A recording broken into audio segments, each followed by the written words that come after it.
You see, this is my life. It always will be. There's nothing else. Just us. And the cameras. And those wonderful people out there in the dark.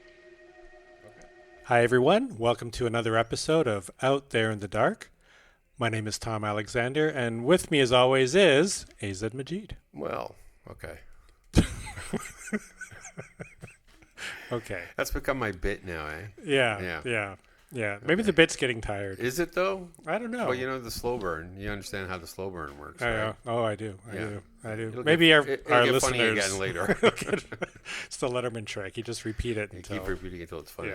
Yeah, today we've got a pretty timely episode. We're going to talk about this recent phenomenon of the massive box office success of two low-budget horror films, Obsession and Backrooms.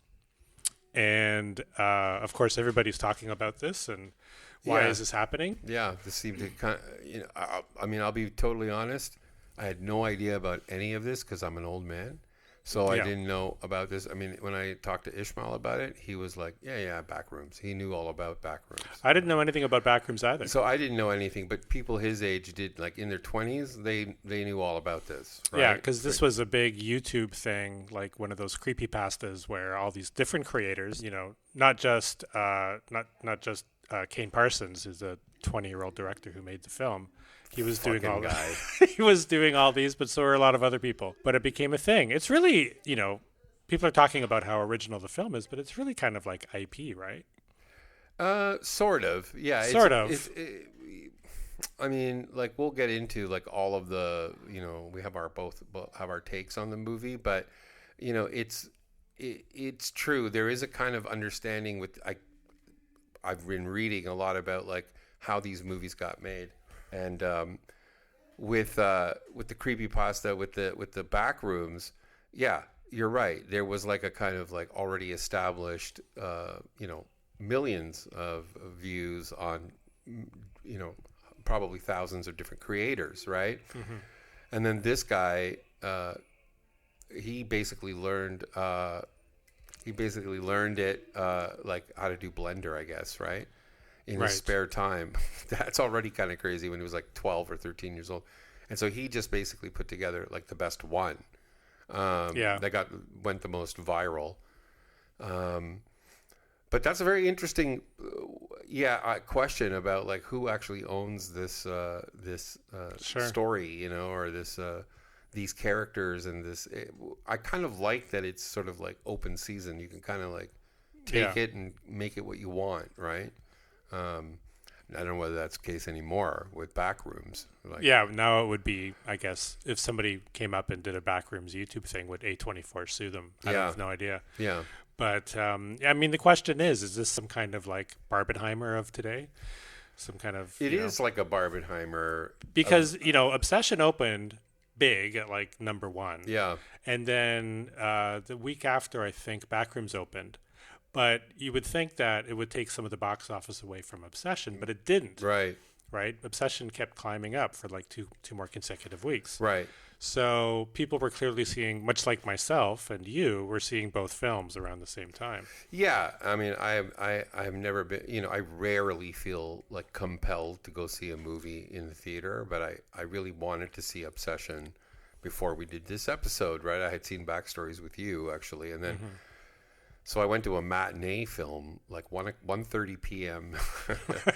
at like a, you know... Like other old people. Yeah, like other... Although the funny thing is, it was still young people in the theater, right? So, like, I think I was the oldest one there. Sure. Because it's just a movie that really appeals. Like, I told you, I think I saw a lot of, like, girlfriends together. Yeah. You know? So I think there's, you know, we'll talk about this. There's a lot in Obsession, I think, that, you know, sort of like just deals with, you know, an exaggerated form of what a lot of people experience as a kind of relationship, you know? So I think that's big with definitely. with Gen Z right now. Yeah. Right? So you've got, is Gen Z, so to speak, attracted to the phenomenon of the Backrooms viral videos on YouTube, and B, the messed up pseudo relationship between the two leads in Obsession. Yeah. And how that dynamic plays out. Yeah, and I think that they both. I think I see a lot of similarities between these two movies. Now, obviously, I'm kind of dealing with them as a pair, so I think that the things I'm seeing in them are thematic and not necessarily in any way aesthetically or in any other way. They're very different kinds of movies, but I do believe that part of the phenomenon of people, Gen Z, but not just Gen Z, everybody's going to see these two movies now, right? Yeah. But I think this is a phenomenon that has a sociological significance, right? And I think it does speak to what kind of things people find frightening in Gen Z, right? And what they find to be relatable in terms of anxiety and fear. And the thing about both of these movies is they deal really well with sort of a creepy, uncanny. They're very accomplished, both of them. Remarkably accomplished. Whether you like the films or not. Yeah, it's pretty amazing that filmmakers of this age have pulled this off. I like them both. Sure. I like them both. I think I liked Obsession a little bit more. But I thought they were both good movies. Backrooms has more problems for me, but we'll get to that, I guess, in a bit. And and the way that it's driving, this audience to see movies in theaters, I had thought since, post-COVID, we were all like, oh, nobody's going back to the movies. Nobody's going back to the movies. Yeah. Young people are watching movies at home. They're watching YouTube. They're watching TikTok. Well, they came to see these in droves. And that's the thing. Like it sort of came out of nowhere. Totally. Especially for people who weren't, sort of hip, to what was going on YouTube. It was just like, why? Like it's a head scratcher for most people because they don't understand how tight knit these tribes are on YouTube, right? And these groups they are very loyal, and they're part of a community, and they're going in groups, as you said. They're going in groups, and so it had a built-in. I mean, I think this one of the things that people don't understand is that Backrooms, I think, is less of the story, whereas Obsession seems to me really the bigger story, because Backrooms again had millions of followers as a genre, so you could see that there was a built-in audience already, right? Whereas Obsession really didn't have that. I mean, it did have the creator Curry Barker, who I think was part of a comedy. He kind of like the Jordan Peele route, which is interesting.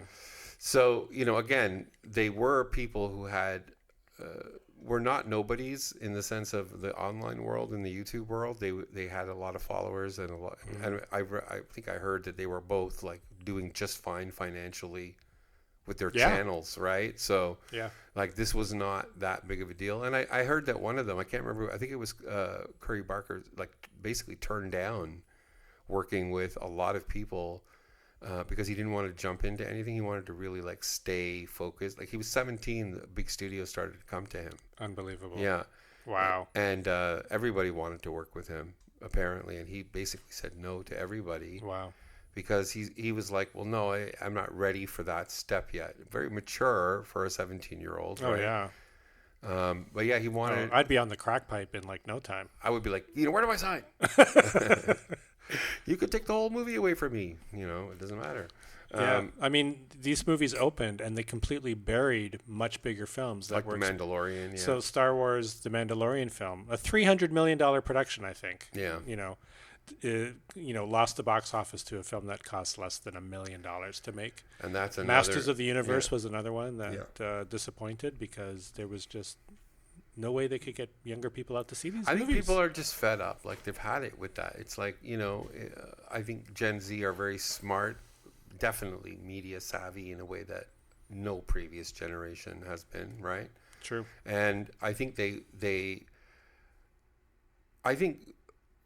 generally speaking, I think, audiences are a lot smarter than we give them credit for. And, people will go see shitty, like, action movies. I like shitty action movies. Sure. Everybody likes them. They're fun. But that doesn't mean that you can't. This is where the studios always, just always confused me. It's like, you should put out a variety of different things, and, one or two are going to be your big hits, and that's it. And that finances all the other things you do, but they don't do that, right? They just go for the big, big, big, big. That's why these, A24, the studio that's doing, that did Backrooms, it was really, you can tell that they have people who work for A24 who know what the fuck they're doing, right? They're able to see, okay, this is going to be a big movie, right? And they, because they have that kind of art film patina, right? They're very savvy that way. And, I certainly, looking at it from a more financial point of view, looking at the two films and their campaigns, I mean, Backrooms is the bigger budget film at about, I think, around 10 million. It's got two big stars in it. Yeah. And I think from what I can gather, A24 spent a lot more money on Backrooms for marketing than Focus Features did on which is part of Universal, yeah. spent on Obsession, right? Which was less than $1 million production. So yeah, it was like a tax write-off. So everybody did a great job, and I would say the right studios. Some studios know well how to diversify. Well, I think Universal does a really great job of diversifying. They do, all sorts of different kinds of films. they're so because they're huge, right? Yeah, yeah. But I mean, I think it's generally I think a very positive event. Mm-hmm. There are things about these kinds of things that could be gimmicky, I guess, But in this case, I don't think so. I think both movies, again, and maybe we should just, go into what we think of these movies now. Okay, and, yeah. I think both of them stand up quite well. Do you want to do this where we just kind of go through what we both thought of both movies? Go for it, man. You want me to go first? Sure. Okay. All right. Well, how do I start talking about this? Just talk, man. Just do it. Be yourself. Be yourself. Okay, let me talk about each movie separately first a little bit. Okay, let's talk about Backrooms. Okay, so Backrooms to me was a genuinely what I would call an unnerving experience. It's an interesting film because it has a black man at the center of it, which I found, intriguing. I think there are racial sort of aspects to the storyline. They're not heavy, but they're there. Mm-hmm. And this is really the story about a guy who's kind of like failing in his life. He owns this like hilarious. There's some very funny parts in backstories. Like he owns this furniture store, this like furniture warehouse, called like Captain. I can't remember the name of this now. What's it called? I don't know. This is Captain Clark's Ottoman Empire, right? Something like that. Yeah. Captain Clark's Ottoman Empire. Yeah. Ottoman is the joke. Yes. But yeah. Yeah. I mean, it does tend to kind of, and then he plays this like cartoony like pirate character for his like shitty TV commercials he makes, right? And it's just like a total like failure, this business of his. Nobody comes in ever, mm-hmm. And he's going through a divorce with it, and he basically lives in the store. Yeah, he lives in the store. He sleeps there. Drinks too much. Yeah, he's kind of like he's totally failing, right? And he finds this portal, in the basement of this building of his store that leads him to the back rooms, right? And the back rooms are this endless maze of dingy kind of off yellow corridors, with like very uniform looking and empty except for these like these kind of objects, these kind of like dioramas, almost these artistic dioramas. A bunch of chairs like stuck together in the middle of the room. But they're kind of partly in the floor, or yes, later you see that they're kind of half submerged, right? And there are doors like in the at the top of the ceiling. Like you can see that this is a construction that has no interior logic. Very Escher-like, and obviously you go right to the Freudian unconscious, because this is about a guy who is going to meet all of his kind of repressed fears and failures, in these back rooms, and he literally kind of disappears into the back rooms, and then his therapist, who's played by I'll never remember her name. It's okay, Renee Terenzvi, right, something like that. Which is okay. So she comes in basically looking for him, and she finds him, and then blah blah blah. I'm not going to go through the whole story. So what really works about Backrooms for me is it's a very aesthetically accomplished film. It's designed very beautifully. I love the way it looks. It's very scary. It's very effective. What's wrong with it is, to me, the 20-year-old part of it is in the storytelling, right? There's just not enough life wisdom, I guess, in there to kind of tie everything up properly. So there's a lot of loose ends. The therapist character doesn't seem to really fit in the rest of the story. Like, it doesn't glue together properly anyway. That's my take. Yeah. I feel like the story, although fragmented and you're not supposed to like fully understand it, I get that. Like, it's supposed to be kind of open-ended, but I just think, like, for all that you went through there wasn't a lot to sort of chew on afterwards, right?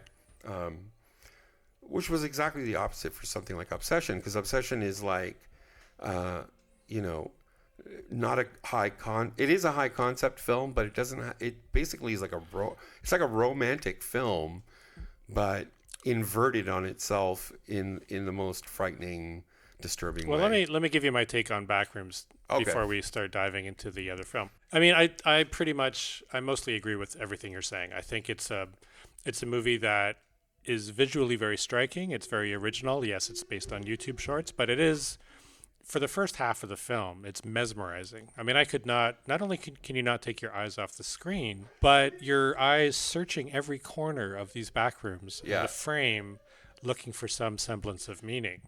And I 100% agree on, how the Backrooms is the unconscious journey into Chiwetel Ejiofor's fears, anxieties as a male, as someone, and this is relating to Obsession as well, relating to his shortcomings or perceived shortcomings.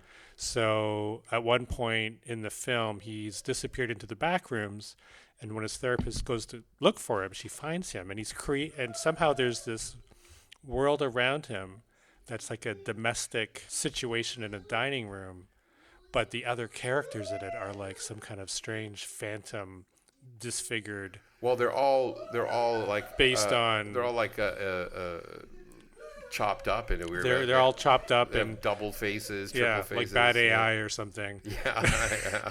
And my problem with it, though, is, to your point, there's so many things in it that work and so many things that are totally half-baked. Yeah. So the therapist character never really comes through. There's these hints that she also has these TV commercials that are very weak and loserly.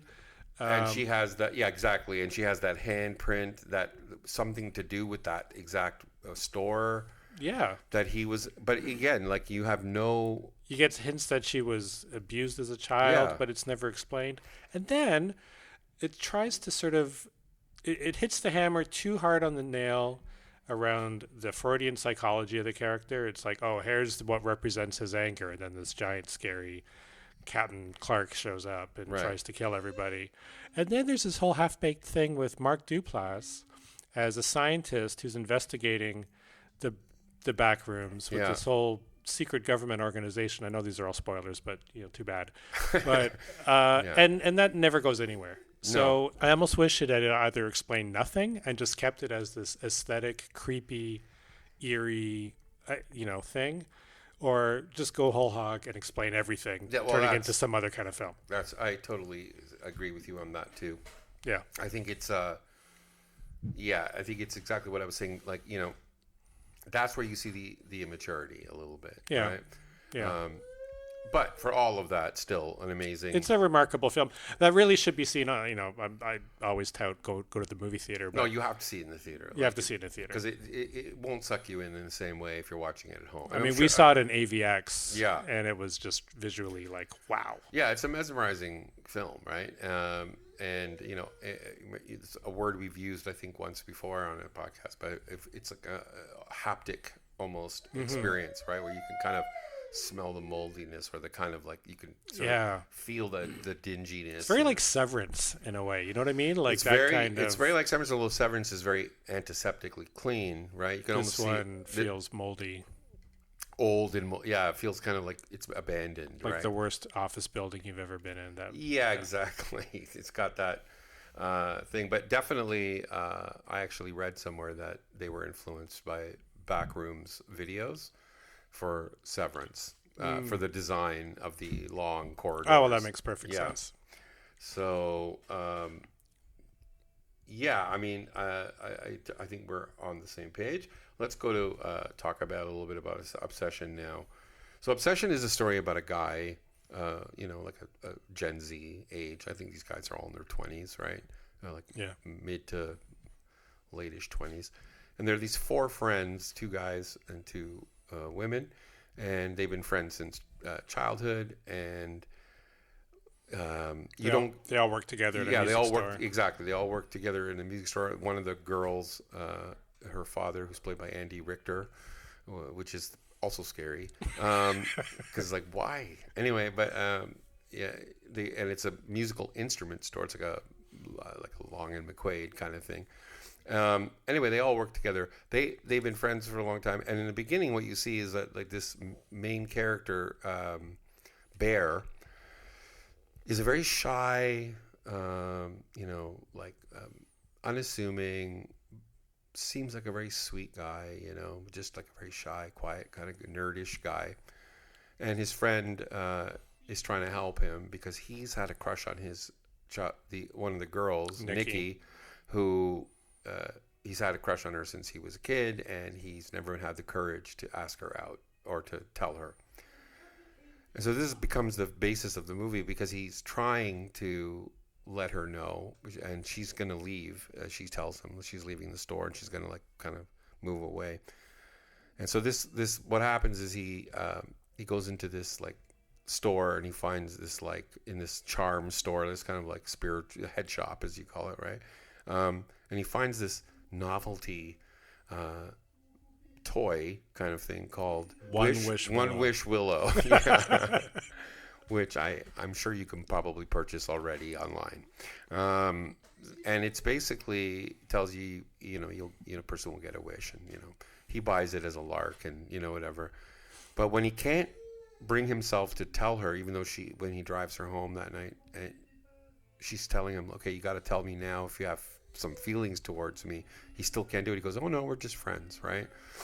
But then when she leaves, he takes out the stick from the box and breaks it, and as soon as he breaks it, she changes completely, and because he wishes that she'll love him more than anyone in the whole world. Yeah, right. So and immediately before she even gets inside her house, after she's left the car, she comes back and she starts acting all weird, saying like, I want to come home with you, and da-da-da. Anyway, it becomes this, his wish comes true in the sense that he gets her, Nikki, but she becomes this like,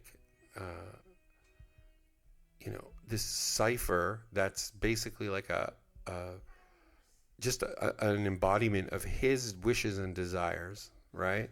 So and it's exactly what he wanted. She just is obsessed with him now, and she can't leave him alone. She has to watch him all the time. He's not allowed to do this. He's not allowed to do that. She tries to tape him in, right?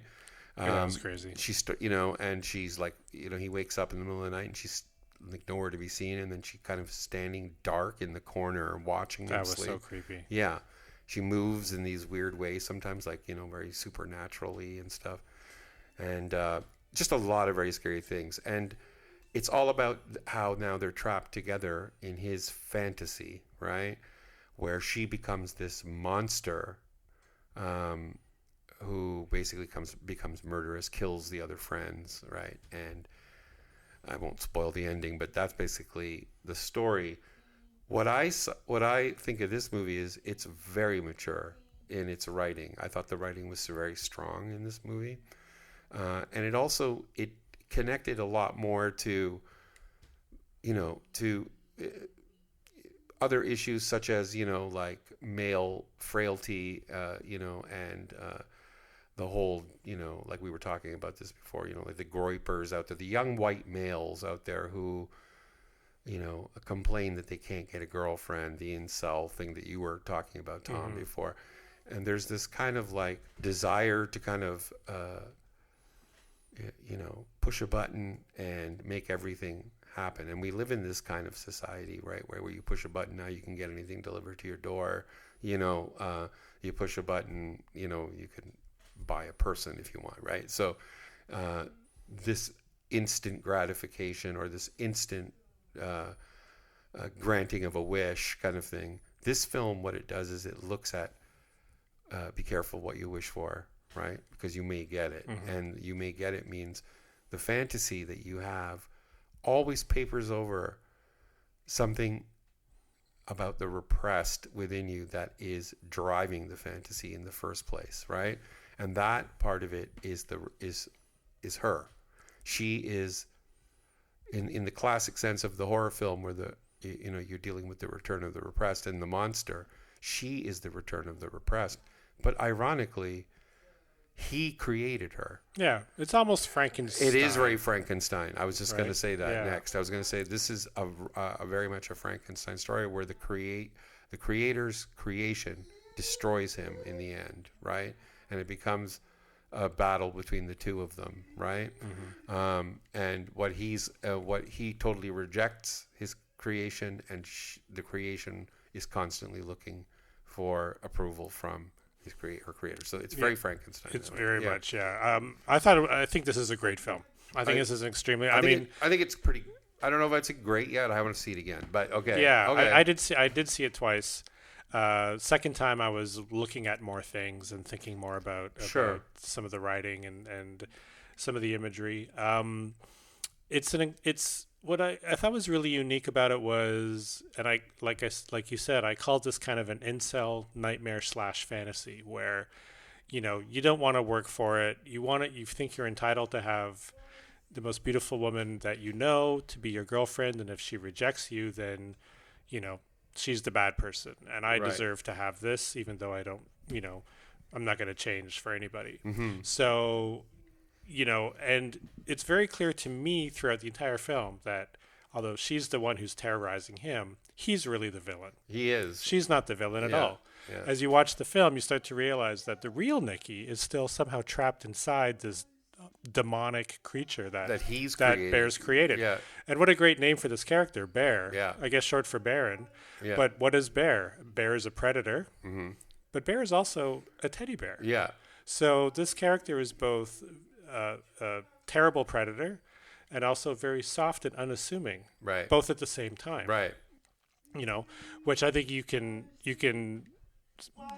take a look at the stereotypical incel type who's meek and mild, and then goes online on chat rooms and like forums talks about killing raping. people. Yeah, exactly. Yeah. So in a way, I think that's what this character kind of is. And there's a lot of subtleties to this film visually, where at the beginning, like I think maybe he was suicidal before the movie even starts. With the whole cat and the OxyContin thing, and his friendships with all four of them are very, very strange. Well, that's an interesting thing, because the friendships, and it gets revealed later, they're not what you think they are, because there's all kinds of backstabbing going on and stuff. And I think in some ways he might know it, as well. Like he kind of knows that these friendships are shallow, and not as deep as he thinks they are. No. But yeah, I think that there's two things to say about this. First of all, I was telling you earlier, I just finished reading this novel called The Collector, which is a very famous 60s book by John Fowles.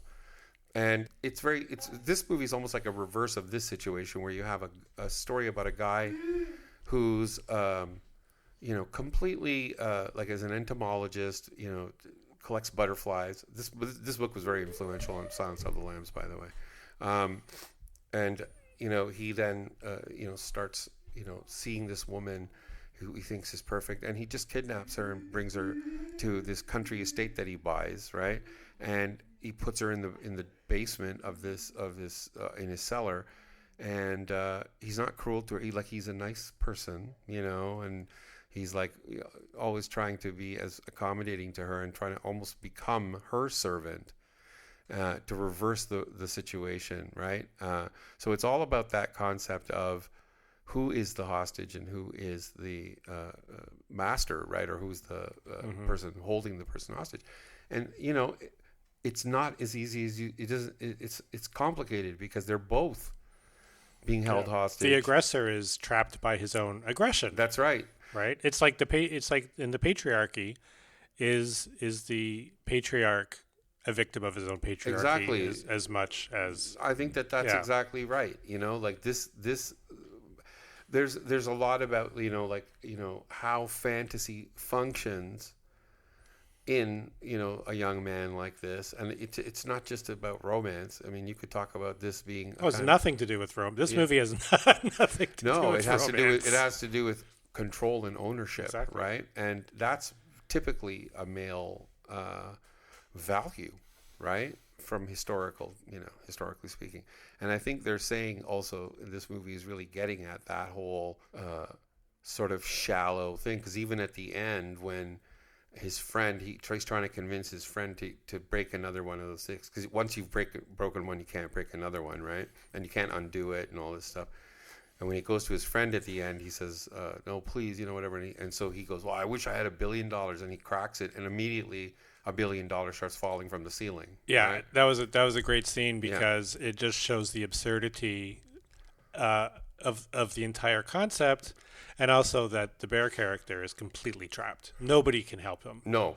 And he can't even help himself because he helps himself by well, I won't say that. Anyway. But yeah, sorry, I was just to jump in for a second. It's also remarkable to me that on one hand the movie shows him being victimized, but he never really works hard at trying to get out of the situations. Like at any point, he could just get in the car and drive until he runs out of gas. He could drive to the police station, say, oh my God, she murdered someone. You got to go over there and she's killing me next. And you got to protect me. You're using using logic on there's it. There's no logic. Yeah. And because he needs this as much as she needs to be obsessed with him. Basically. Yeah, absolutely. He's actually hiding the whole thing. He's hiding the whole thing from his friends, which shows that he's. So one of the ways I was telling you this before, that one of the ways I always look at a movie that has a sort of supernatural element to it is I remove the supernatural element, and then I sort of look at the story and what is the story really saying, right? Mm-hmm. So if you take away the magic stick, right, you really have this story about this obsessed stalker-like guy who's kind of pretending to be a lot more benign and like the way Anthony Perkins is in the beginning of Psycho, right? He's got this very masked persona, performative, where he seems safe, but he's actually not safe. He's a psychopath, and my way of reading it would be without the magic wand. It's like, well, he basically took his friend hostage. Exactly. And he rapes her and he abuses her. And her responses, the horror responses that he's experiencing, because we're seeing it through his eyes, are her responses to his traumatization, right? So, all those weird things she does are kind of like the kind of same kind of cries you would hear from Buffalo Bill's victim in her pit, but it's through the lens of fear, of his fear, that you see her as he projects it onto her. He's the victim. He's the one being held. And there's a reality to that in the sense of what we're saying. The Minotaur and Daedalus and his father in the maze, right? Right. You're stuck in the maze of your own creation, right? And that's exactly the same thing that happens in Backstory. In Backrooms, because he's an architect, remember, as was Daedalus's father. I can't remember his name. Yeah, but that's what that myth is all about. That he asked to build, and that's why you have Backrooms. You're asked to build a maze to put the monster in. Yeah, right. And then you get stuck in your own maze, and both these characters get stuck in their own maze. Yeah, right. Something that they designed, and I think that speaks a lot to like Nikki how men are, right? And the idea that the real Nikki is super trapped. At one point in the film, in the middle of the night, she says, "Kill me now." Mm-hmm. That's such a sad scene. It's so sad, and then she says, "Because the other Nikki's asleep right now," and and it's the real one. There's a scene earlier on in the film where they're having sex, and she just jumps back. Yeah, but she's just staring into space. Right. And I wonder if that's like a rape. It's had a rape quality. It had a very rape quality to it, which made me wonder if the Nikki we were looking at was the real Nikki, not the obsessed Nikki. Because she kind of pops back in sometimes. And these are the subtleties in the visuals of the film that keep cropping up, and there are a lot of things like that I started noticing more and more the second time I saw the film. Yeah. I'm really eager to see the second time because there are a lot of. This is the thing about this movie is that there's a lot to chew on, right? Whereas Backrooms doesn't have that quality to it, but this one. I think this director is somebody to watch, Curry Barker. I think he, I mean, we'll see, right? But I saw more. I really enjoyed the movie. I thought it was very clever the way it played with the tropes of the typical rom-com, you know? Yeah. And that's where it's kind of funny because it's like everybody's kind of can relate to some of it, even the way people, because even you're in a relationship with somebody, you get into fights and they can be ugly. And, we've always known somebody who's in a terribly dysfunctional relationship that they don't seem to act like it's, and they seem to normalize everything. Exactly. And certainly myself, I've been in, some pretty you have pretty bad stalkery situations and such, and I certainly related to a lot of the film that way. Also, for sure. And so for me. I watch a lot of horror films. I'm not usually scared by much. This movie I thought was really scary. It had some genuinely scary moments. And the audience, both times, was really, really scared. Well, he really understands what makes, that line between sexy or sexual or, desire and horror, right? Mm-hmm. Because her smile, for example, that kind of she holds it, and the fact that she holds it for just a little too long, it suddenly becomes extremely frightening, right? Oh, that scene where he leaves and she's staring at the door for forever. And then she pees on the carpet, and then she's just still standing there when he gets back. Yeah. Those kinds of behaviors, are so chilling, right? And she's often shown moving quickly, in a scary, rapid way, and kind of jerking, and so there isn't, and that just to me though, I mean, as frightening as it is, it does sort of speak to the immateriality of her in a sense, that she's not a being that she's constructed and she's constructed by him. Yeah, exactly. By him. Yeah. No, I thought it was a remarkable film, and and certainly, there's a lot being written. We're probably the 63rd podcast episode to be about Backrooms and obsession, and and about how these two films sort of represent this new exciting foray of content creators from the digital world of YouTube and TikTok coming into feature filmmaking and being successful. I would argue that it's not that novel an idea.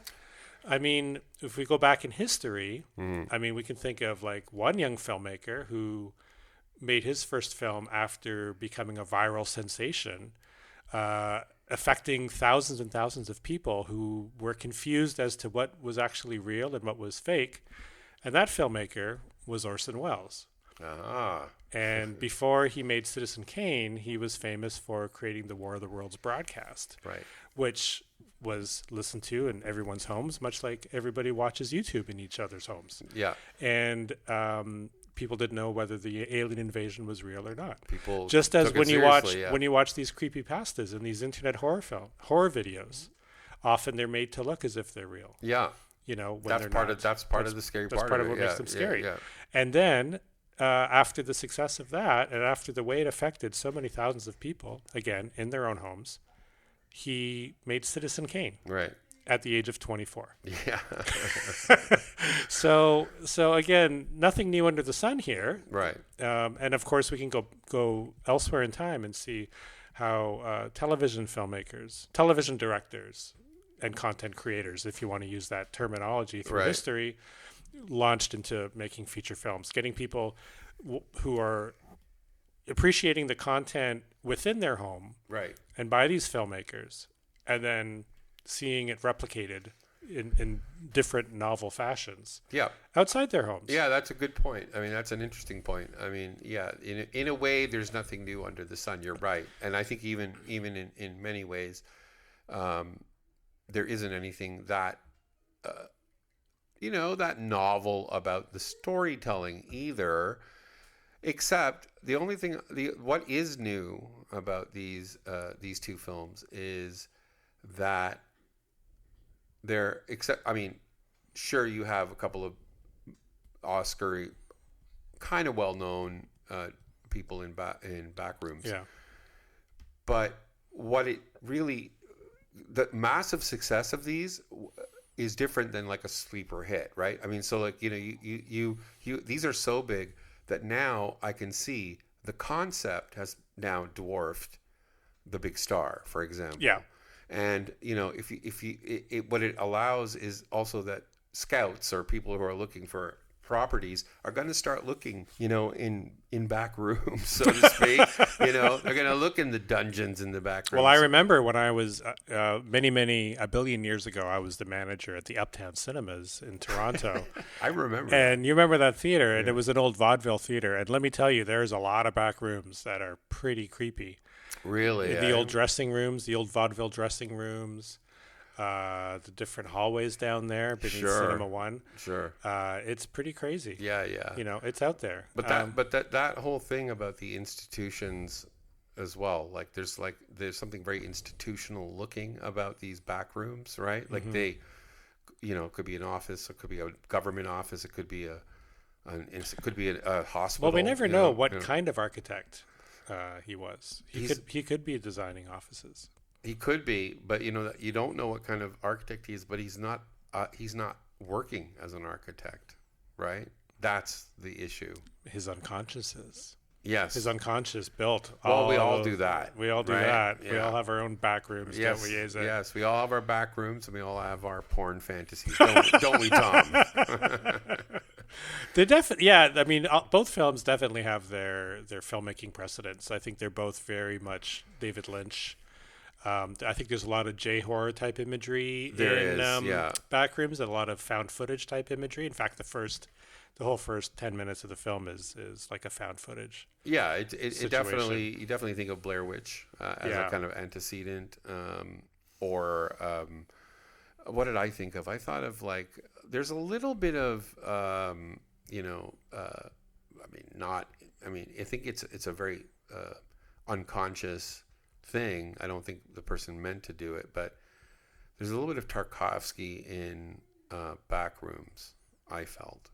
Just like, in Stalker, when they're walking through those places. I mean, it's not the same, but there's a kind of, it's the concept of the liminal space, right? Which we talked about a lot on our hotel. Well, this is another film that Backrooms reminded me of. Right. Was Hotel Monterey. It did have a lot in common with Chantal Akerman's Hotel Monterey, yes. Because you had all of these strange shots of these creepy hallways. And sometimes you would see a flash of a person, but it was like a little unnerving. It was unnerving, and it looked like things were not quite where they were. I mentioned before on that previous episode how there were some shots of hallways that looked like abstract art. because you couldn't tell how the staircase related to the hallway into the everything kind of blurred together. Everything kind of yeah. So I mean, I don't know if he saw Hotel Monterey, but I doubt it. A 20-year-old, but you're 100%. I think in a sense the Hotel Monterey was just sort of ahead of its time in terms of that liminal space and how unnerving and uncanny. Again, we go back to the uncanny, the umlakaik or whatever they call it, right? Mm-hmm. It's like that which is familiar but comes back in a familiar yet distorted way, right? So it's like your house, but then it's got weird rooms attached, or whatever. Like that's the dream. But like the Shining too. The Shining had that kind of unusual architecture. You couldn't tell where exactly you were. You were one hall. It seems clear that one hallway leads nowhere. Yeah. Or that the manager's office is sort of in the lobby. But not like. I remember there was somebody who did a video all about this, the architecture of the Overlook Hotel, and it was exactly what you're saying. It's probably in that room 237. It was, I think, and it was saying that, you just like if you do a map of this place, it doesn't make any sense. No. Right. So the house or the hotel or the anything that contains rooms is going to serve very well as a metaphor for delving into the unconscious. I made my own TV show that I made, Emerge, is almost exactly the same way. That's true. So that's just you use an institution for the familiarity, but then you make it strange, and that gives you the uncanny quality, right? So I think what I'm most interested in right now to see what happens next with this is besides seeing whether these guys are going to go on to do like more good, who's going to emerge as a good director, right? But also how many other people are going to how much are they going to try to milk this thing, and try to find every single online it's actually going to be some 15-year-old making like a historical drama horror / vampire movie, and then it bombs, and then we're right back to Mandalorian Part 2 or some shit. Exactly. Yeah. Who knows? But Kane Parsons of Backrooms has talked about trying to turn it into a multi-platform franchise of television and online and gaming and all this other stuff. Right. And Curry Barker, Azed, you're going to love to hear this one. I think he is signed up to reboot for A24 the Texas Chainsaw Massacre. Oh, yikes. Yeah, I think so. Do I have that right? I hope so. Oh, that's interesting. So that would be great. Yeah. One of my favorite movies. But is he going to screw it up? Because if he does, I'll be really bad. I don't think he will. I think the one thing that these guys there's talent. Well, Gen Z, again, as I said, they're so soaked in in history, and like everything that we've ever got recorded is available online, right? And I think I'm not talking about your average Gen Z who's probably like into K-pop and all that kind of stuff, which is fine, but I'm saying for certain Gen Z people, they have access to a kind of grammar of cinema and a film school online, and they can basically learn, how to make, and they're soaked in it. They know how to edit. They know how to put things together. They understand how a story works. They understand what's scary. Well, I would argue that you mentioned K-pop. I think, K-pop Demon Hunters, if you really watch that film carefully, it's very complex, and it borrows a lot from not just like the movie musical or the K-pop phenomenon, but like there's a Buffy the Vampire Slayer vibe. There's some horror tropes going on. There's the camaraderie between the girls, and it subverts the rom-com in a lot of ways. It's a pretty complex film. Wow. Okay, I don't know. Did you see it? No, I'm not going to see it. It's awesome. No, dude. K-pop Demon Hunters is the best. Okay. Anyway. And good night. Good night. Yeah, but no, I don't. Maybe I'll catch it. A few minutes. You're never going to watch it. Don't worry about I'm not it. Who watch cares? No. But to your point, yes. I'm too old. I can't. I have no time for that shit. To your point, my son watched K-pop Demon Hunters like 4 times within 24 hours. Well, your son is 22 years old. I know. Of course, that's what it's made they do. for. But to your point, yes, these are filmmakers. who are creating.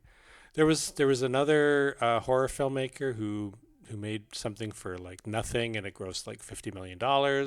Yeah. Through an alternative distribution model. I think he This did is it becoming himself. the new formula, right?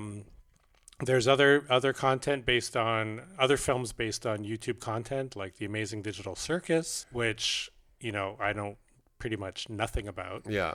But I do know that it was based on this YouTube phenomenon, put into theaters, and it was just selling out. Yeah. Everything. I mean, it was crazy. Well, this is the thing. You want to make sure that it's not all stunt kind of promoing kind of thing, a stunt event thing. But this demo sees through stunts. Well, that's the thing. Well, that's the thing. We've kind of, I don't know whether this means that I mean, Obsession is a good movie. It's a very good movie, and for a horror film, it's really good. So I think it's definitely going to hit some awards. But what the fear I have is that this kind of thing is, I'm sorry, you have to kind of like understand how cynical our world is. What they're going to do now is every studio is going to try to find the next Backrooms. They're going to try to find the next Obsession, and they're going to just do like shit, kind of retellings of these same kinds of, like it's going to be like a guy who owns like a sewage plant or something. It's all in the sewers. It's a Backrooms ripoff. Yeah, exactly. It's going to be like tons of that stuff. One thing we didn't talk about for the Obsession, and I'm going to just mention this quickly, is the performance of the actress who plays Nikki. She's amazing. Unbelievable. She deserves to win, actually. Yeah, she's like, give her the Oscar. Yeah, honestly. It was you could see a physically demanding performance, and her body and her face, how she it's just like you're seeing an artist using their instrument really well, right? Yeah, and the psychology, the different Nickies that she inhabited, and the gradual. It's an amazing performance, and it's like for a new actor, what an opportunity, right? Like to do such a rich characterization. I mean, the guy who played Bear was great too. He was kind of vulnerability with a menacing. Yeah, he's unfortunately not a likable character, but sort of likable at times. But he made me mad a few times. I was just like, this guy is fucked. Yeah, when you really, and again, watching it a second time, you're just realizing just how evil this guy really is. Well, he's sick. I don't know if he's evil, but he's sick. There's something. Sure. He's outside of himself, right? He's sort of watching everything from a safe distance, true. right? That's a good point. Yeah. But that's where it's very Frankenstein or kind of like Dr. Jekyll and Mr. Hyde-ish kind of thing. Mm-hmm. And that makes it sound a little more trite, but it really isn't. It doesn't. That's not obvious in this movie that it's sort of like a takeoff on some older. Well, now that I think of it, Backrooms is very Dr. Jekyll and Mr. Hyde as well. It is. I'm saying they're very similar thematically, right? Yeah. I mean, and they really do focus around. I mean, Obsession does try to deal with both genders. There's a lot about gender politics, and so it deals more with both. But both movies kind of are focused on men, young men. I mean, in Backrooms he's not super young, but still youngish, right? But men. He's childish. He is childish. He has these tantrums at the therapist office. Yeah, exactly. There's something that these filmmakers are hitting upon, and I think we've all known about this for a long time, that men are kind of, prone to Tate, whatever that guy's name. Andrew Tate, yeah. And like Jordan Peterson to some extent, same thing, right? And these, this macho, like, be a man, this is what it means to be a man, and, if you're not cutting it, you're going to just have a fucking breakdown, right? Which both characters do in That's each film. exactly it. So there's a lot about men in this movie, and about male sadness, and a kind of loneliness, and a kind of inability to function, right? Which I think a lot of young men can really relate to, because it also speaks to the fact that it's a lot harder to act these days, because everything you do is policed, everything you do is surveyed, right? Everything you do is scrutinized, and if you make if you make one false move, your whole life can be over, right? Yeah. So I think these movies deal with that anxiety, right? Well, the moment for Bear when he cracks the one wish willow is after he has the opportunity to tell her how he feels, and she senses that he likes her more than just a friend, Right. and she challenges him and says, you know, you need to tell me right now Yeah. how you And feel. he doesn't do it. And he chickens out, and so then he goes to the okay, fuck it, I'm gonna force it. Yeah. Yeah. Yeah. So he fails at that, and Chiwetel Ejiofor fails at being an architect and being a husband. Yeah. And they crack. Right. They don't learn. Exactly, because they Don't learn. They don't progress. Because they're trapped within their own design, right? Literally. Yeah. Yeah. And I think that that really speaks to all of us.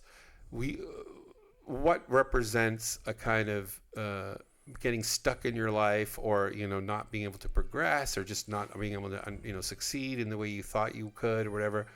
That's all what these movies kind of deal with. This kind of like the problem is we go into these mazes that we design ourselves to keep us safe, and then unfortunately some ugly shit waiting around the corner, right? It's not safe at all. It's not safe. Yeah. No.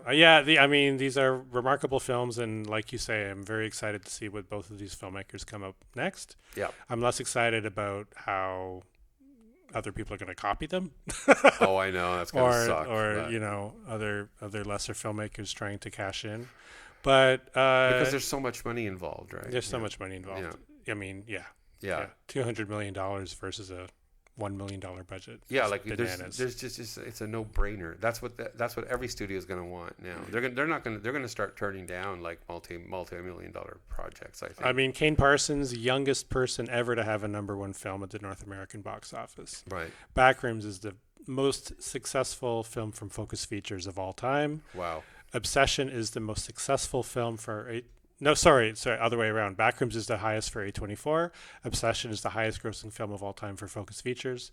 I mean, it's bananas. Yeah, I think this is a sea change moment, right? I think we're going to see, I don't know exactly what, but we're going to see a focus difference. And I'm hoping that it's going to be about the ideas, and the approach. Yeah. There is this I don't know whether this is a good thing or a bad thing. I'm not sure, but there's been a steady increase in the last, I would say, maybe 20 years in cinema. But last 10 years, I think Gen Z really gets this, is that to elevate films to a kind of like, high class, high art kind of look and feel, right? Yeah. And so art films are, definitely something that has been absorbed by this generation in how they make films, and they want that kind of thing, right? Yeah, I think you're right. I mean, this is just anecdotal, but when I go see